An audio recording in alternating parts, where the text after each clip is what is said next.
Feet का area है sir. ये हमारा मेन हॉस्पिटल है। यहाँ पे मेन रोड से हम आते हैं कि यहाँ पे अभी हम खड़े हैं और ये हमारा पीडियाट्रिक एक्सक्लूसिव हॉस्पिटल है। पीडियाट्रिक का super speciality hospital mothering child पूरा 1.5 लाख पूरे में फैला हुआ है। ये हमारा अडल्ट हॉस्पिटल है। ये 2 भाग में बटा हुआ है सर। ये एक इकोनॉमी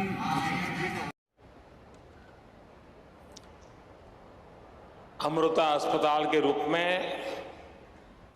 हम सभी को आशीर्वाद दे रही मां अमृतानंदमयी जी को मैं प्रणाम करता हूं।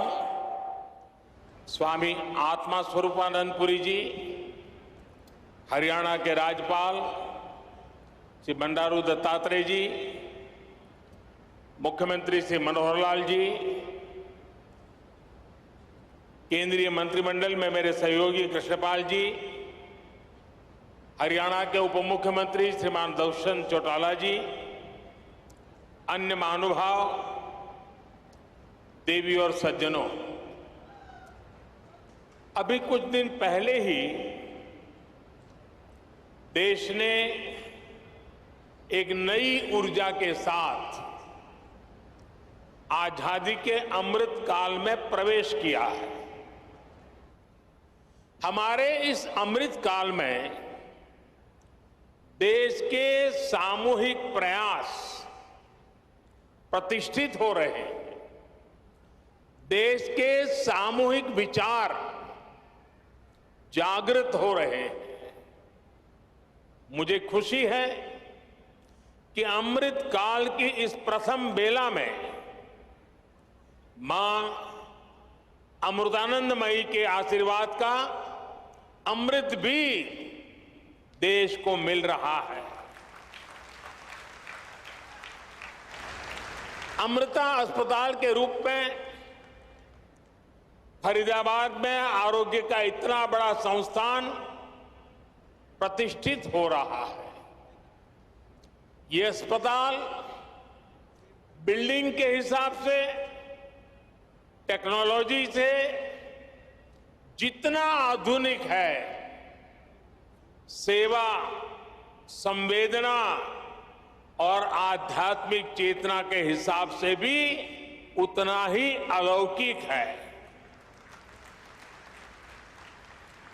आधुनिकता और आध्यात्मिकता, इसका ये समागम गरीब और मध्यम वर्ग के परिवारों की सेवा का उनके लिए सुलभ, प्रभावी इलाज का माध्यम बनेगा। मैं इस अभिनव कार्य के लिए, सेवा के इतने बड़े महायज्ञ के लिए पूज्य अम्मा का हृदय से आभार व्यक्त करता हूं। स्नेहंतिंडे, कारुण्यतिंडे, सेवनतिंडे, त्यागतिंडे, पर्यायमाण अम्मा,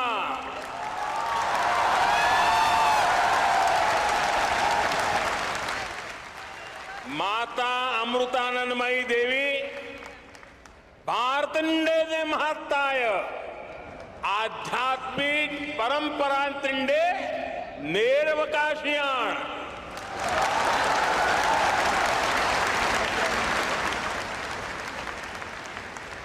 हमारे यहां कहा गया है, अयम निजः परोवेति गणना लघु चेतसाम उदार चरितानाम तुम वसुधैव कुटुंबकम।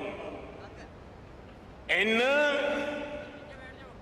महाउपनिषद आशयमाण अम्मयुडे जीविता संदेशम।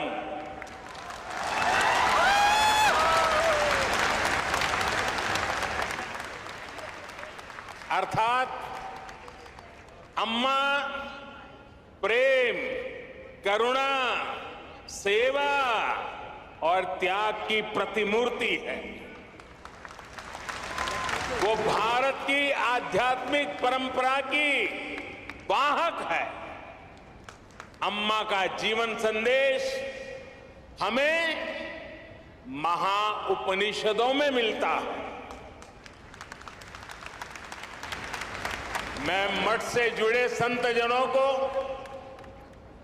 ट्रस्ट से जुड़े सभी महानुभावों को, सभी डॉक्टर्स और दूसरे कर्मचारी बंधु भगिनी को भी आज इस पवित्र अवसर पर बहुत बहुत शुभकामनाएं देता हूं। साथियों, हम बार बार सुनते आए हैं, न त्वम हम कामये राज्यम न च स्वर्ग सुखानि च काम ये दुख तप्ता नाम प्राणी नाम आरती नाशनम। अर्थात न हमें राज्य की कामना है, न स्वर्ग के सुख की इच्छा है।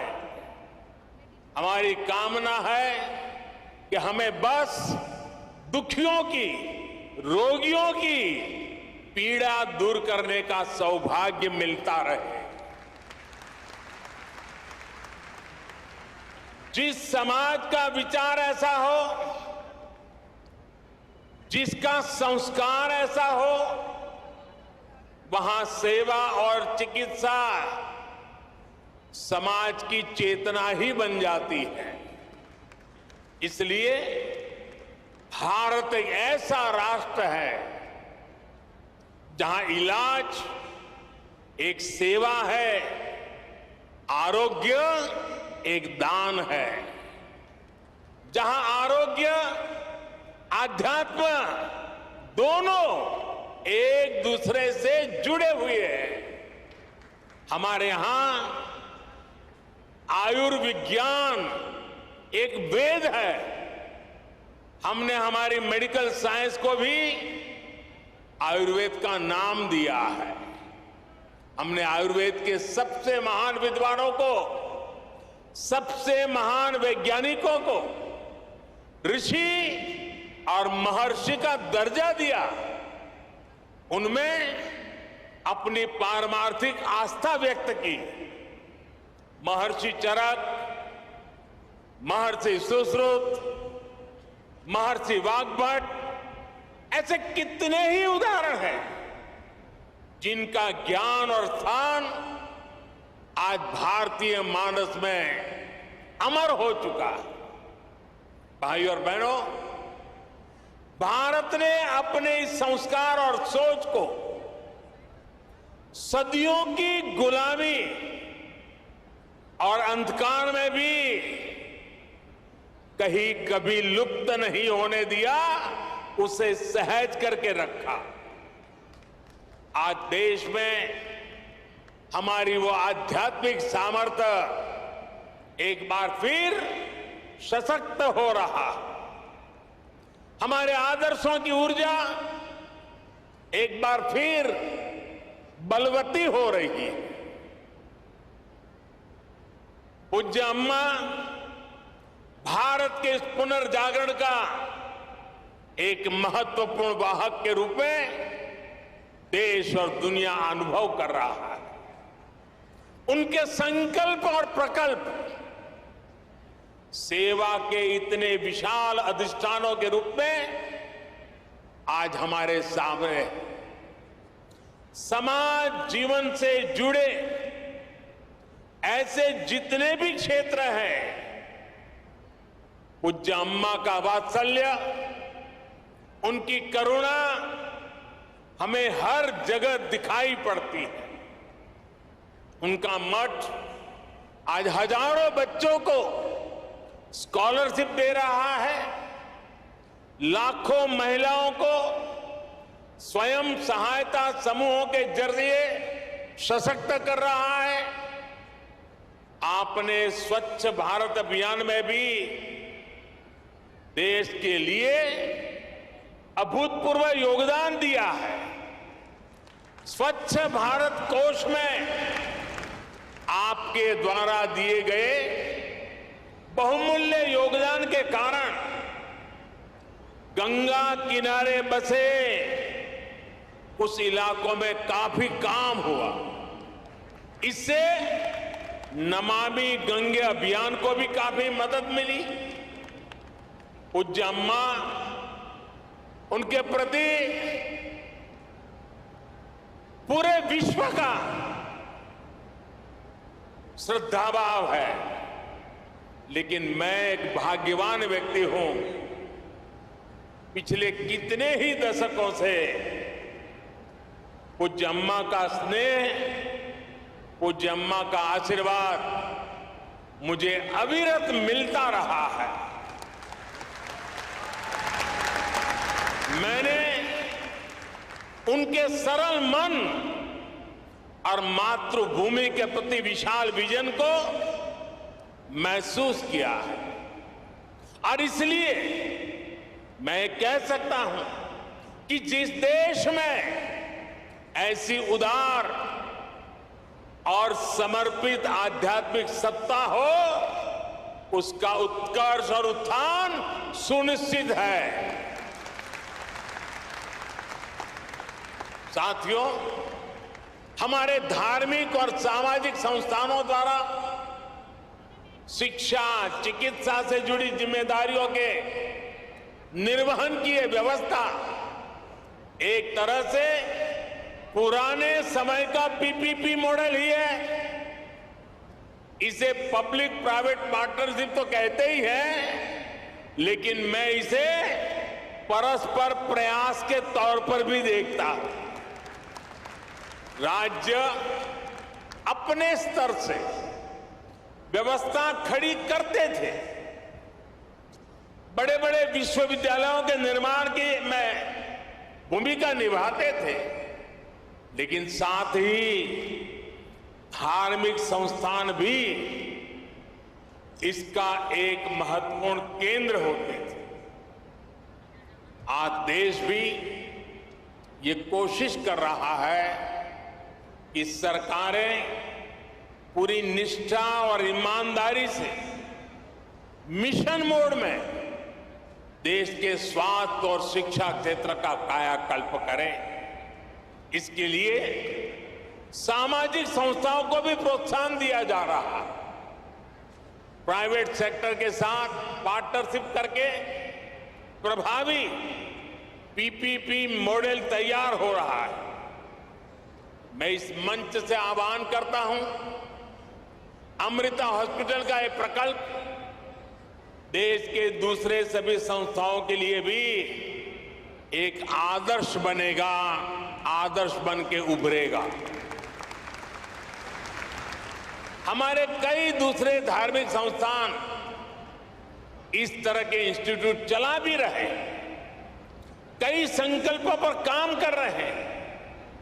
हमारे प्राइवेट सेक्टर पीपीपी मॉडल के साथ साथ स्पिरिचुअल प्राइवेट पार्टनरशिप की वो भी आगे बढ़ा सकते हैं। ऐसी संस्थाओं का संसाधन उपलब्ध करवाकर उनकी मदद कर सकते हैं। साथियों, समाज के हर वर्ग, हर संस्था, हर सेक्टर के प्रयास का नतीजा होता है। ये हमने कोरोना के इस काल में भी देखा है। इसमें भी जो स्पिरिचुअल प्राइवेट पार्टनरशिप रही है, आज उसका मैं विशेष रूप से जिक्र करूंगा। आप सभी को ध्यान होगा कि जब भारत ने अपनी वैक्सीन बनाई थी तो कुछ लोगों ने किस तरह का दुष्प्रचार करने की कोशिश की थी। इस दुष्प्रचार की वजह से समाज में कई तरह की अफवाहें फैलने लगी। लेकिन जब समाज के धर्मगुरु, आध्यात्मिक गुरु एक साथ आए, उन्होंने लोगों को अफवाहों पर ध्यान न देने को कहा और उसका तुरंत असर भी हुआ। भारत को उस तरह की वैक्सीन हेसिटेंसी का सामना नहीं करना पड़ा जैसा अन्य देशों को देखने को मिला। आज सबका प्रयास की यही भावना है जिसकी वजह से भारत दुनिया का सबसे बड़ा वैक्सीनेशन कार्यक्रम सफलतापूर्वक चला पाया। साथियों, इस बार लाल किले से मैंने अमृत काल के पंच प्राणों का एक विजन देश के सामने रखा है। इन पंच प्राणों में से एक है गुलामी की मानसिकता का संपूर्ण त्याग। इसकी इस समय देश में खूब चर्चा भी हो रही है। इस मानसिकता का जब हम त्याग करते हैं तो हमारे कार्यों की दिशा भी बदल जाती है। यही बदलाव आज देश के हेल्थ केयर सिस्टम में भी दिखाई दे रहा है। अब हम अपने पारंपरिक ज्ञान और अनुभवों पर भी भरोसा कर रहे हैं, उनका लाभ विश्व तक पहुंचा रहे हैं।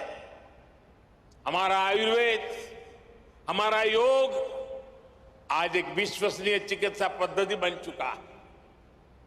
भारत के इस प्रस्ताव पर अगले वर्ष पूरा विश्व इंटरनेशनल मिलेट ईयर मनाने जा रहा है।